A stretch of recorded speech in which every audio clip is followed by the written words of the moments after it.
Hop, salut, salut Uncle. Salut du coup tous ceux qui sont ici. Quel est le sentiment parmi vous? Comment vous vous sentez face à tout ça? Alors là, c'est une bonne question, ça va me permettre de doser.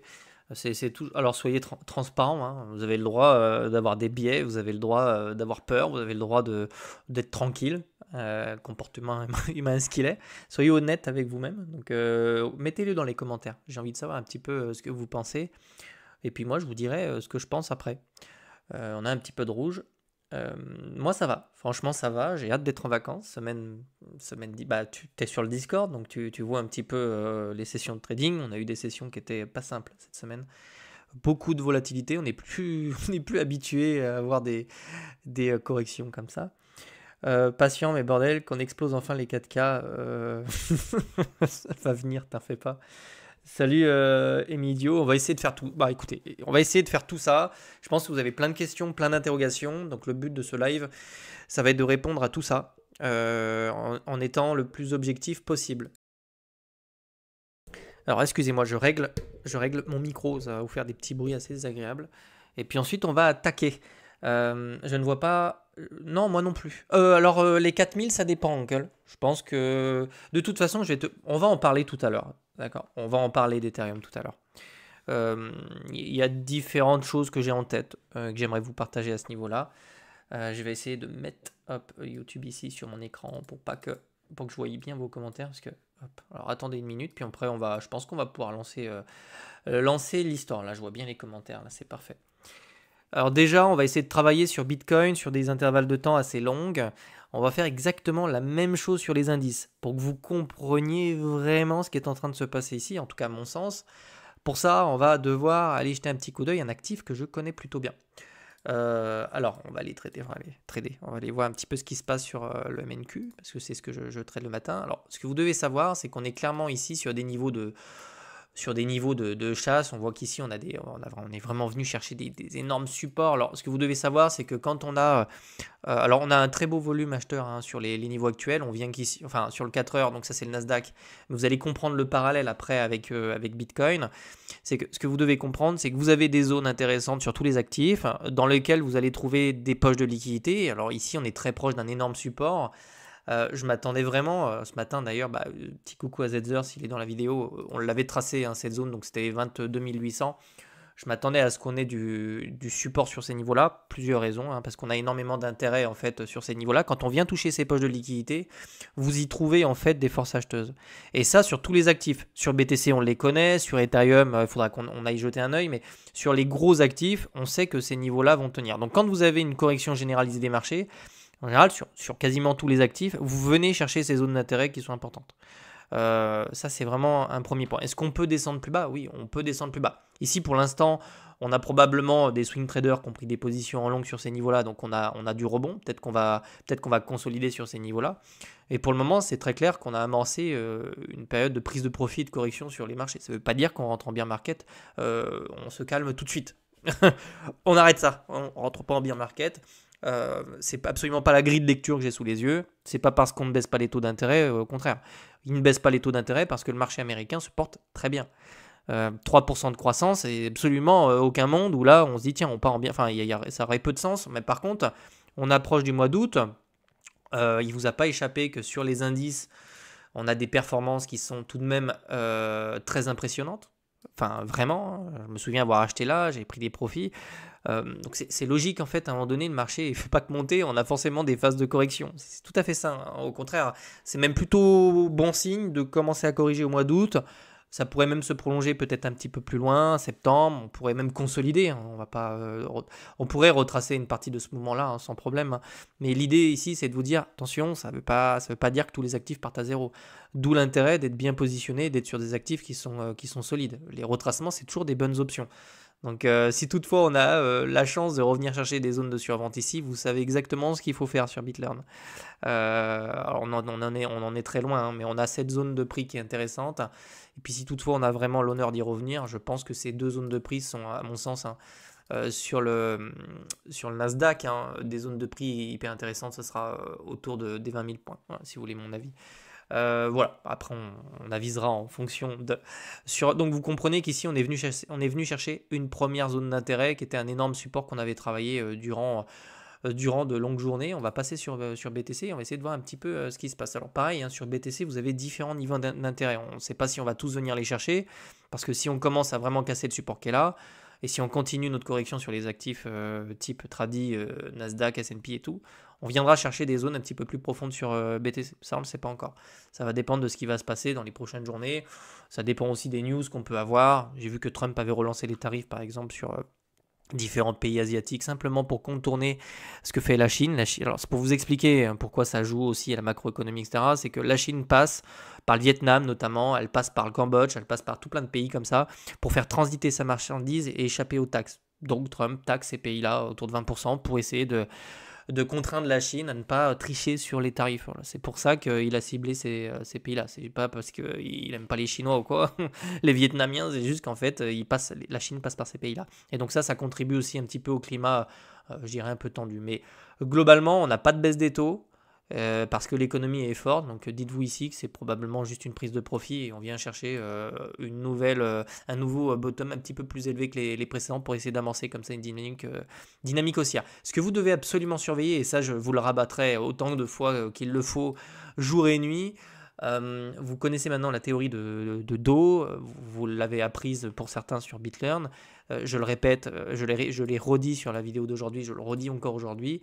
Regardez les dynamiques long terme. Ne vous perdez pas sur des retracements.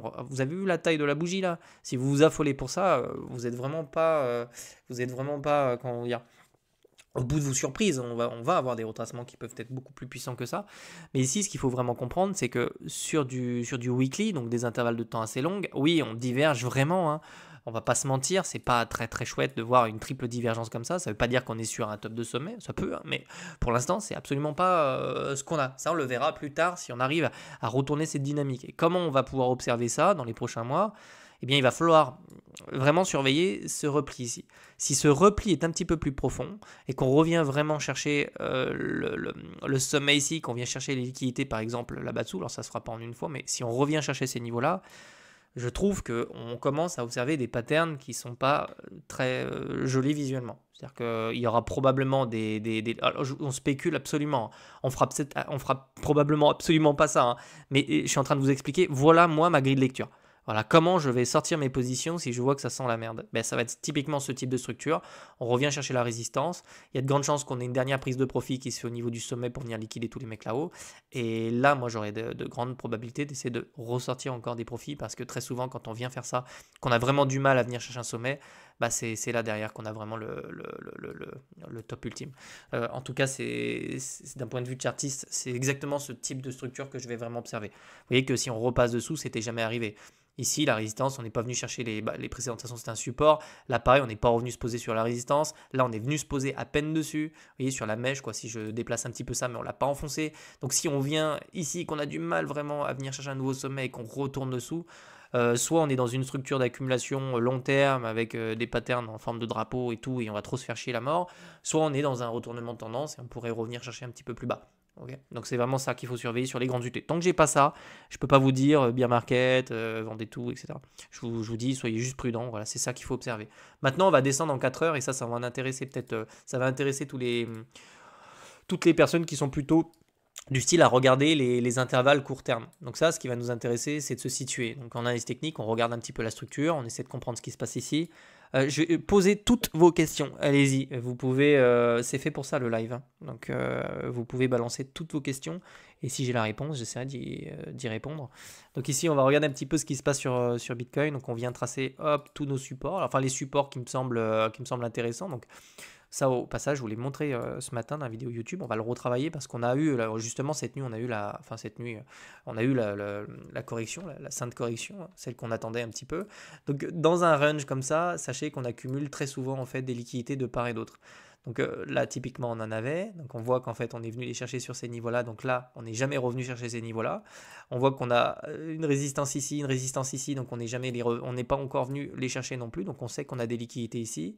On sait qu'on a également des liquidités sur ces niveaux-là. Donc en fait, à la hausse ici, puis même là-haut, en fait, on doit en avoir un petit peu quand même sur les niveaux là-haut. Donc si vous regardez les poches de liquidité que vous avez ici sur Bitcoin. Pour l'instant, tout ce qui se situe en haut, on les a pas touchés. Donc l'idée ici, c'est vraiment des chasses sous support. N'oubliez jamais que, jusqu'à preuve du contraire, hein, c'est-à-dire, je vais vous montrer la pattern, mais jusqu'à preuve du contraire, on est toujours sur une tendance haussière. Hein. Cette structure, pour l'instant, n'est pas baissière pour autant. On voit vraiment que sur le bas ici, on a vraiment eu cette mèche, on est venu la chercher, on est reparti, très bien.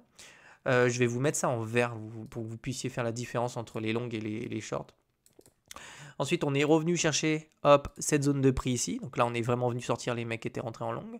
Et là, on est vraiment venu, petite pensée à Jérémy au passage, qui l'avait pris ici. On est vraiment revenu chercher celle-ci. En général, c'est vrai qu'on revient chercher le haut du range. On essaie de prendre des profits sur ces niveaux-là. Puis ensuite, quand on est dans un range comme ça, on a tendance comme ça à venir chasser tout ce qui se passe sous support. Certains pourraient y voir une forme d'accumulation, mais en tout cas, c'est exactement ce qu'on a fait. On est absolument venu chercher toutes les zones de prix qui se situaient sur le bas du range. Donc ici, la réaction attendue, c'est probablement une réintégration du range. Alors, les statistiques et les probabilités vont dans le sens d'une réintégration, un minimum de rebond sur ces niveaux-là. Donc l'idée, c'est vraiment d'observer maintenant ce qui va se faire, ce qui va se passer justement au niveau de la médium, au niveau de la médiane, en fait, sur le niveau du support. Alors les zones de prix connues, elles se situent à peu près par là.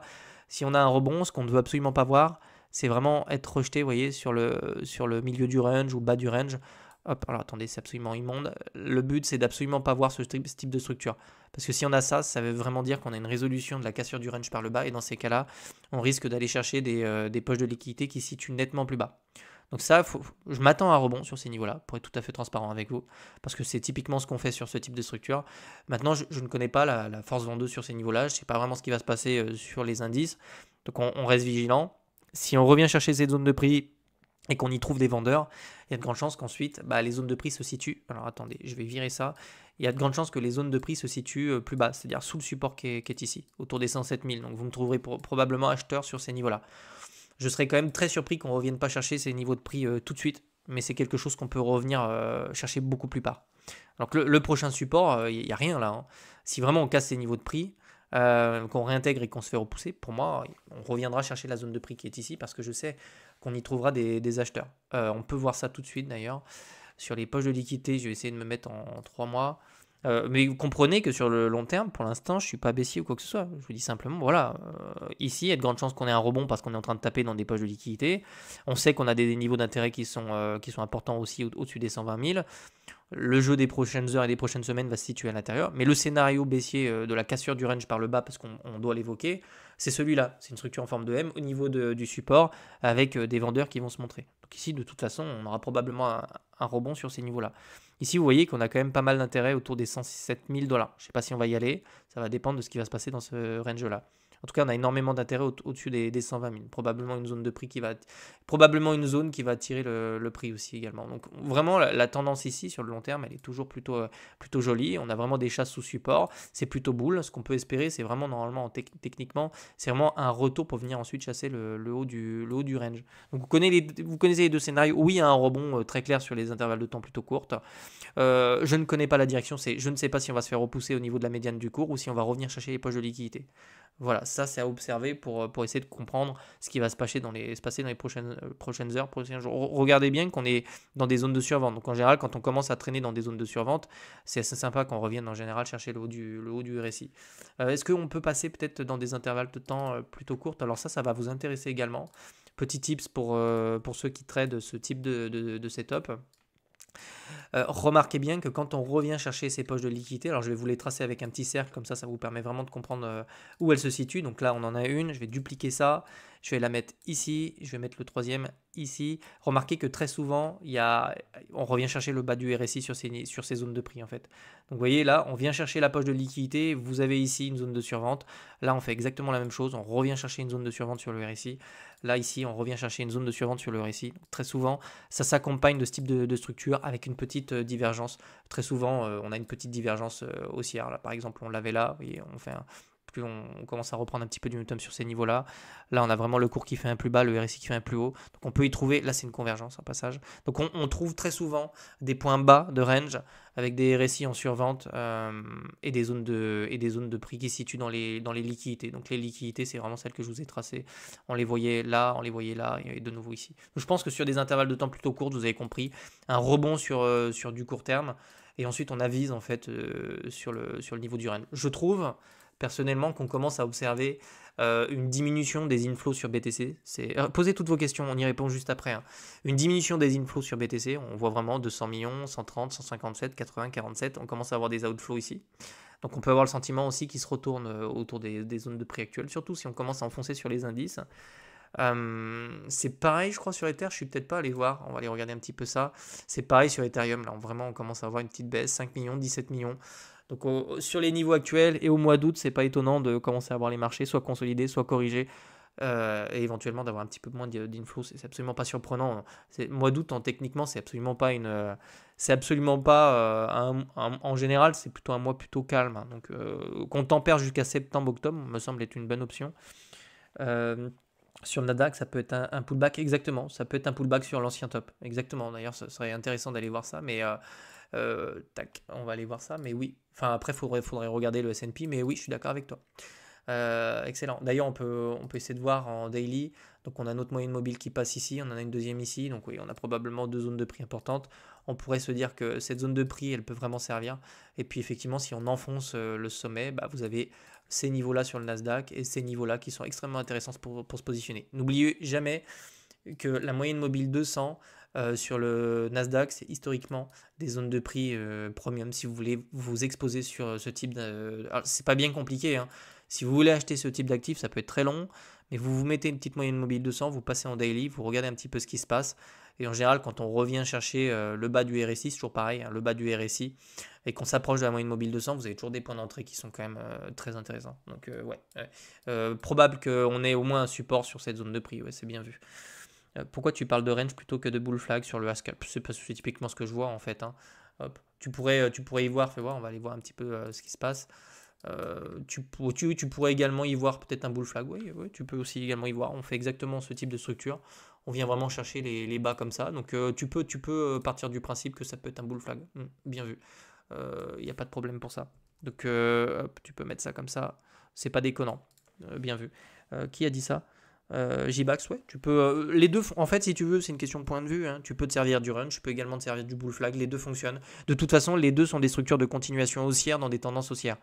Un range, par définition, il a tendance à casser par le haut quand tu es dans une tendance haussière. Et le bull flag, c'est une structure, pareil, de consolidation ou d'accumulation. Donc oui, c'est tout à fait pertinent de considérer. Bien vu. Donc on peut en parler.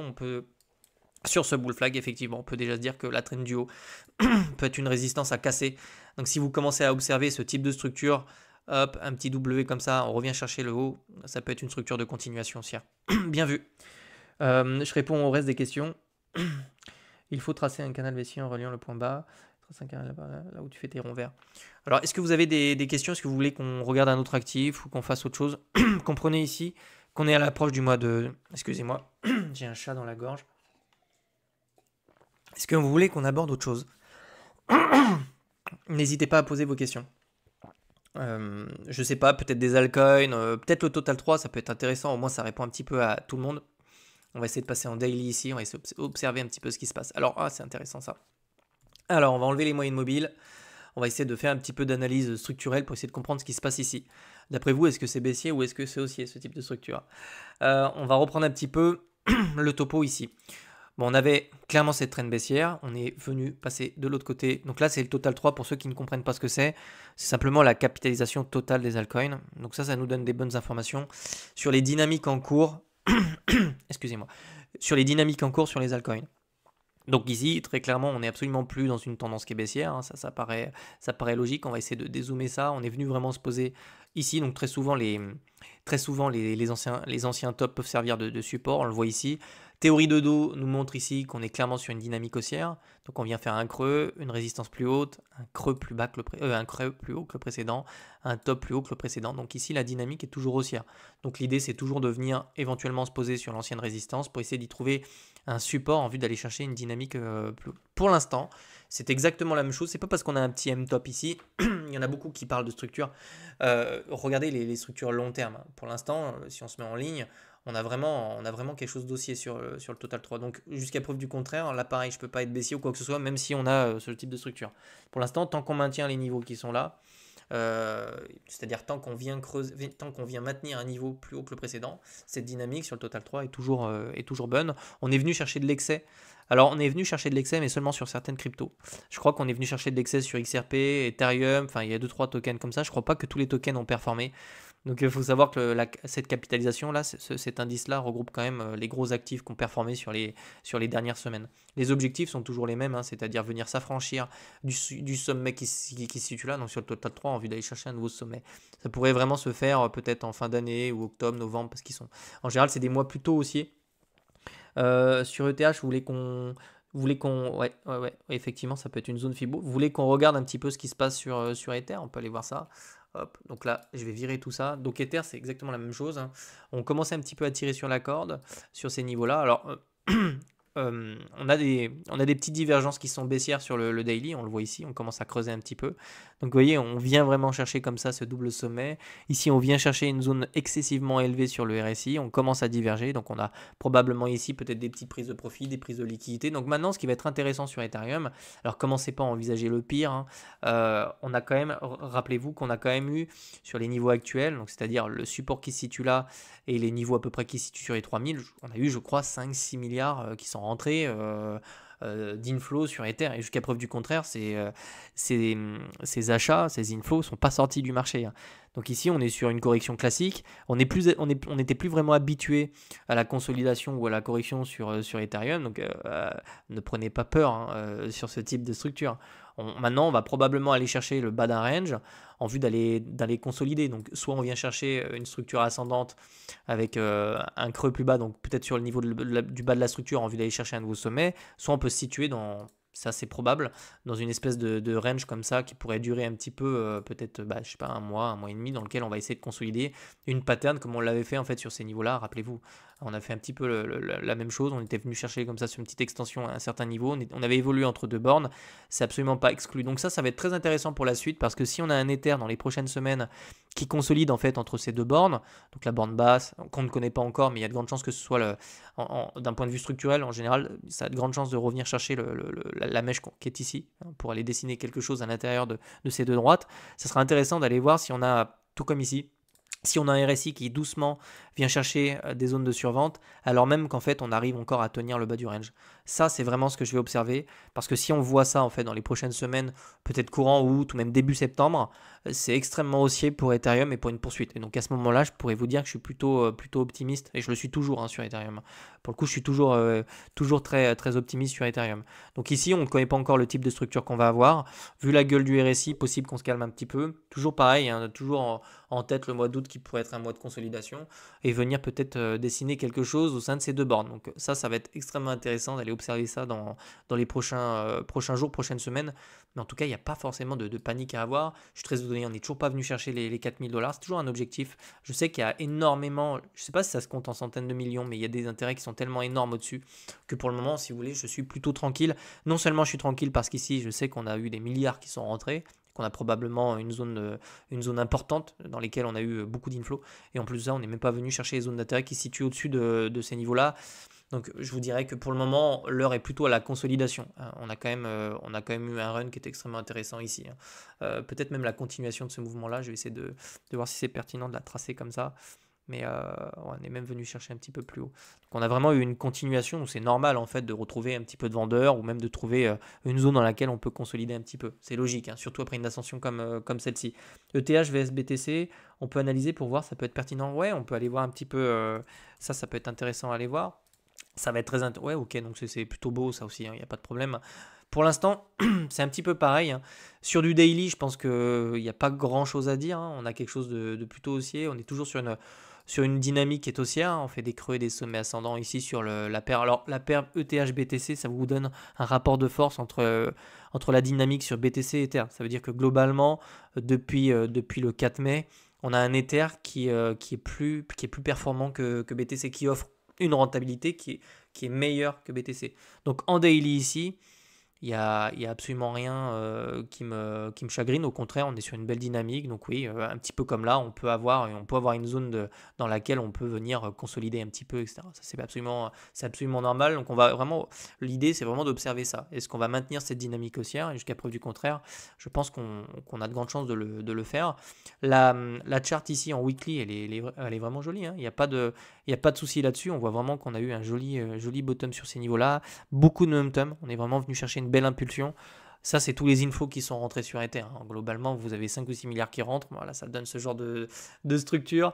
Rappelez-vous qu'à l'époque, quand on a observé ce genre de structure ici sur BTC, ça a pu durer un certain moment avant de vraiment avoir une extraction haussière comme ça. Donc, c'est pas parce qu'on fait juste un petit W comme ça que la fête est terminée. Il faut vraiment être patient. Tant qu'on n'est pas venu, pour moi, tant qu'on n'est pas venu chercher des découvertes de prix sur Ethereum, j'ai pas lieu de m'inquiéter. Donc ici, la dynamique, elle est toujours plutôt rassurante sur Ethereum. Jusqu'à preuve du contraire, on se situe davantage dans ce type de structure, donc avec des petits W, puis des structures qui nous emmènent sur des creux comme ça, qui sont davantage ascendants, avec des résistances aussi ascendantes. Envie d'aller chercher un momentum assez élevé, et pourquoi pas des découvertes de prix peut-être en fin d'année. Donc ça, on va le surveiller. Encore une fois, hein, sur les marchés, dites-vous bien que ce qui se passe actuellement, c'est pas lié à des mauvaises nouvelles ou quoi que ce soit, hein. On a un marché économique qui est résilient, on a du 3% de croissance au PIB, donc le GDP quoi, américain. C'est pas des chiffres qui sont mauvais, hein, factuellement. Les mecs peuvent même baisser les taux en fin d'année si l'inflation baisse, hein. Comprenez que la macroéconomie actuelle, je la trouve pas dégueulasse, hein, franchement. Donc pour l'instant, pourquoi on aurait un retournement de tendance sur tous nos actifs? Pour moi, actuellement, ça aurait peu de sens. Il n'y a rien qui va en ce sens d'un point de vue macroéconomique. Donc on se calme. Ici, on est probablement sur une saine correction après un rallye quand même extrêmement fort sur les actifs. Donc c'est pas que le Nasdaq, hein, c'est le S&P 500. Regardez un petit peu la gueule de la charte. Donc il y a un moment donné, c'est normal en fait d'avoir ce type de correction, vous voyez, sur quelque chose de très volatile comme ça. Est-ce que vous avez on voit aussi un début d'inversement de tendance sur ETH vers BTC. Donc là, oui, clairement, on a vraiment moi, je trouve qu'on a un Ether qui superforme BTC actuellement, c'est indéniable. Ça va être très intéressant d'ailleurs d'observer cette dynamique courant le mois d'août ou le courant du mois de septembre, surtout si on a un BTC comme ça qui a du mal à venir à chercher de nouveaux sommets. Ce sera intéressant de voir si cette dynamique se poursuit en fait, tout simplement sur Ethereum. Donc si je devais résumer un petit peu ce qui se passe en ce moment, je vous dirais que oui, cliniquement, on a des choses qui nous poussent à la correction, on le voit, mais tant qu'on n'a pas les structures de retournement dont je vous ai parlé tout à l'heure sur BTC, on ne s'affole pas. Si vraiment on repasse sous cette résistance, je changerai un petit peu d'avis et je commencerai à vous dire que je me méfie des structures. Mais pour le moment, il y a de grandes chances qu'on essaie de tirer vers de nouveaux sommets, au moins jusqu'à la fin d'année. C'est souvent, historiquement, des mois qui sont, on le voit ici avec la saisonnalité, c'est souvent des mois qui sont très paraboliques, avec beaucoup de volume exécuté sur les actifs, plutôt à l'achat, parce que on a Noël, on a Halloween, on a plein de fêtes commerciales, on a le Black Friday et tout, et ça pousse quand même la consommation. Donc en général, ça fait plutôt du bien, en fait, ça fait du bien, en fait, regardez, vous prenez même la tech, vous prenez OpenAI, ils vont faire des promos pour le Black Friday, il y aura plein de choses comme ça. Techniquement, vous voyez, donc ça stimule les entreprises et ça nous permet en général d'avoir des marchés qui sont plutôt aussi en fin d'année. À quel moment la capitalisation va se transférer de PC ou CESALT? Je ne suis pas sûr qu'on le fasse, Domel. Je ne suis pas sûr qu'on le fasse. Je ne crois pas que ça va se faire de cette manière-là. Alors ça, il y a deux écoles. On peut parler de ça, hein. Il y a deux écoles. On peut aller voir peut-être la dominance. Où est-ce que je peux la mettre dessous? BTC, dominance, on va aborder ça rapidement. J'ai donné clairement mon point de vue, hein. Je m'en fous, je te le dis comme je le pense. Alors, il y a deux façons de voir cette chose-là. Ici, tu as la dominance BTC contre les alts, et ici, tu as Bitcoin. Donc, effectivement, on sait qu'à un moment donné du cycle, on peut avoir un Bitcoin qui perd énormément en momentum, et on peut avoir derrière des alts qui explosent. Surtout avec une dominance en fait qui se met comme ça énormément à baisser. Ce qu'il faut savoir sur ce type de structure, c'est que ça peut être interprété de deux manières différentes. Un, qu'effectivement il y a un transfert de capital qui se fait de BTC vers les altcoins, ça c'est la première manière de le voir. La deuxième manière de le voir, c'est simplement un ATH sur BTC qui attire des particuliers qui vont simplement s'exposer sur les altcoins. Donc si tu as un BTC sur un ATH, sur des sommets où on a beaucoup d'euphorie ou alors beaucoup d'excès, ces gens-là vont naturellement sortir du marché, ils vont pas forcément acheter d'altcoin, ils vont juste sortir du marché. Par contre, tu peux avoir des investisseurs débutants, voire carrément novices, qui vont s'exposer sur les altcoins parce qu'elles considèrent qu'un XRP à 3 dollars, c'est plus intéressant qu'un Bitcoin à 114 000 parce qu'elles n'ont pas des notions poussées, tu sais, en supply, etc., en circulating supply et tout. Donc elles vont s'exposer dessus en se disant 3 dollars, c'est intéressant, tout le monde me dit que c'est bien. Donc je pense vraiment, moi, que cette baisse de la dominance qui se fait souvent au détriment de Bitcoin, c'est surtout un faux mot du particulier qui débarque dans le marché, qui achète absolument n'importe quoi, là où tu peux y rencontrer des prises de profit institutionnelles ou de grosses whales sur BTC. C'est comme ça que je l'interprète. Je suis pas sûr, on l'a eu au début, cette distribution, elle s'est bien vue. Je suis pas sûr qu'on soit encore dans ce type de truc. Je vois pas des gros portefeuilles vendre leur Bitcoin pour aller acheter des altcoins de merde avec des low cap et tout. Si j'y crois pas, je le dis comme je le pense. Elles se positionneront éventuellement sur Ether. C'est ce qu'elles font d'ailleurs au passage, tu vois, pour le coup. D'ailleurs, on peut considérer actuellement que c'est exactement ce qui se passe sur Ether. Hein. Vraiment, hein, tu as une diminution des inflows sur BTC. Pourquoi Ether? Parce que tu as des ETF, tu vois, c'est un truc solide, Ether. C'est probablement une des altcoins les plus solides. Donc ça peut se voir, on le voit avec la dominance BTC Ether. Effectivement, on pourrait dire que là, tu peux avoir une phase de prise de profit sur BTC qui se redistribue d'une certaine manière sur Ethereum. Mais je crois que ça ne va pas concerner beaucoup d'altcoins, voilà ce que je pense. Et que si tu as des altcoins qui partent en parabole à un moment donné, c'est simplement que le particulier est en train de FOMO. Et à ce moment-là, je crois que c'est vraiment un red flag ultime. À chaque fois, ça a été des red flags. Donc un ATH sur le Total 3, un ATH sur le Total 2, ce genre de choses, je te dirais qu'il faut se méfier. J-Bax, merci pour le petit bull flag. Il est bon, il est validé. Je le note, j'en parlerai dans la prochaine vidéo. Comme quoi, il faut toujours avoir des avis extérieurs, c'est toujours intéressant. Donc, je valide le bull flag. Donc voilà, vous connaissez un petit peu mon topo. Pour l'instant, je vous dirais qu'on a de grandes chances de consolider. Toujours, c'était le scénario que j'avais privilégié. Moi, au début, c'était une correction, une consolidation cet été. Ça a tardé un petit peu. On l'a au mois d'août. Il va falloir, ça pourrait durer jusqu'à peut-être septembre. On pourrait consolider, corriger. On va observer ça, en tout cas j'ai toujours en tête une fin d'année qui pourrait nous pousser sur de nouveaux sommets. J'aurais tendance à vous pousser peut-être à la prise de profit avant Noël, si on y vient, surtout si on a par exemple des breakouts sur Ether ou ce genre de choses. Ça on le verra ensemble, on est dans le même bateau, on va continuer à faire cette analyse technique, mais il n'y a pas de red flag économique. Vous voyez, des fois on voit une récession arriver, on a des chiffres qui sont pas bons, on a des guerres, on a ce genre de trucs. Pour le moment je vous dirais qu'on n'a pas tout ça. Donc, jusqu'à preuve du contraire, on est sur une saine correction et on va observer ce qui va se passer dans les prochaines semaines. Si vous êtes positionné sur des grosses altcoins, que ce soit BTC ou Ether, vous aurez une porte de sortie, tôt ou tard. C'est-à-dire que même les 120 000, il y a de grandes chances qu'on revienne les visiter une dernière fois si on devait retourner cette dynamique. Donc, soyez tranquille, d'accord. Je vous souhaite de passer un excellent week-end. Merci à tous ceux qui ont été dans le live. J'espère que vous avez appris des choses. J'espère que c'était clair. Pour tous les autres, de toute façon, je suis toujours dispo dans le Discord BitLearn. Pour ceux qui n'y sont pas, vous pouvez nous rejoindre directement avec les liens en description. Je vous souhaite un bon week-end et je vous retrouve mardi. Lundi, vous aurez le replay de ce live sur ma chaîne. Et puis mardi, vous aurez la première vidéo, de la semaine.